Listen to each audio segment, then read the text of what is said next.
So today I want to talk about Shadow of the Wind, along with at least 21 other booktubers that have bothered to video their review of Shadow of the Wind, along with 283,692 who bothered to rate it on Goodreads. Yeah, I'm not sure about this. I almost feel like I shouldn't even bother, but I was really excited about this book. I really enjoyed it. And BookTube is the reason that I found it. So without BookTube, I don't know when I would have gotten to it or if I ever would have. So here's my public service. Actually, it's The Shadow of the Wind. It's by Carlos Ruiz Zafón. The story unrolled for the reader with impeccable timing. Often books that attempt to be mystery or thrillers have a tendency to feel very rushed at the end to get all the summarization done, or it feels like a lot of loose ends were just dropped. Well, in this case, neither of those travesties happened. As I was reading, I often caught myself wondering, why did the author share that tidbit? It was related to the story at the time, but seemed additional, almost unnecessary. Well, nothing this author provides was unnecessary. And as I proceeded through the story, I felt almost like it was like a rug being woven from the fringes inward. And by the time that I finished the book, I realized it was a tapestry telling an amazing story. So let me insert very quickly a little summary in my stick figure artistic flair. The Shadow of the Wind. I still remember the day my father took me to the cemetery of forgotten books for the first time. This is a place of mystery, Daniel, a sanctuary. Every book, every volume you see here has a soul. The story begins with an antique book dealer introducing his son to the cemetery of forgotten books, a place filled with disregarded and rescued books of unbelievable numbers. Daniel's instructed to pick only one from the stacks, rows, and rooms he wanders through. When Daniel finds his needle in a haystack treasure, his father tells him, "This is a place of mystery, Daniel, a sanctuary.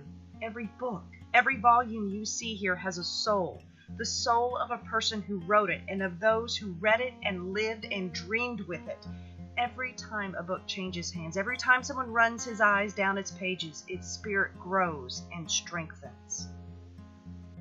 Daniel falls in love with the story and becomes obsessed with its author. This is where our story begins. We follow Daniel through the streets of Barcelona beginning in 1945 to find the author's other works. However, we soon discover someone has been systematically destroying the complete works of this one author. Well, I hope you enjoyed that.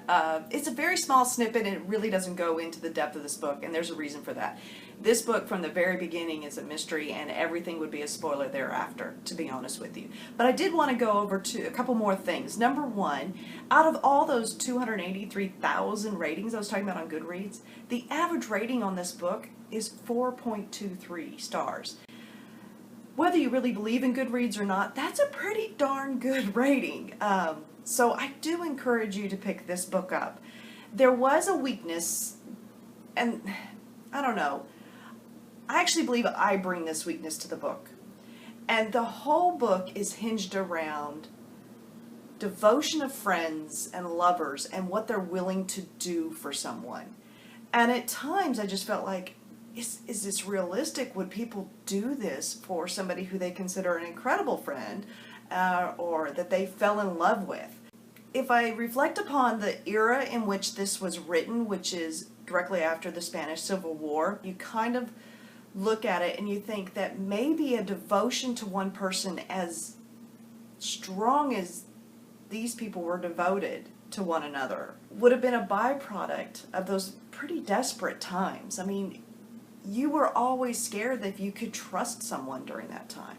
Like I said, I think I bring that weakness.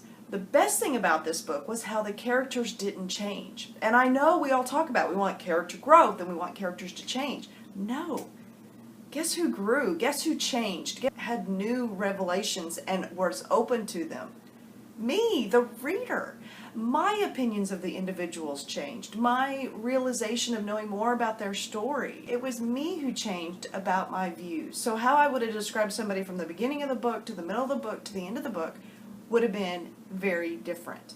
The other thing this book had is the best supporting character.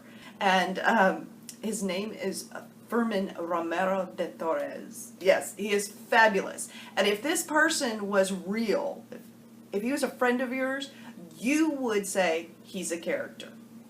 And he is, and he's a fantastic one. So, again, really love this. If I have to summarize this book in about 6 words, I would say love and friendship turned to worship. And that's where you go from there. So please, when you get a chance, pick this book up. I think you would enjoy it. Hopefully I didn't hype it too much because, of course, that sets it up, but just enjoy it for the story that it is.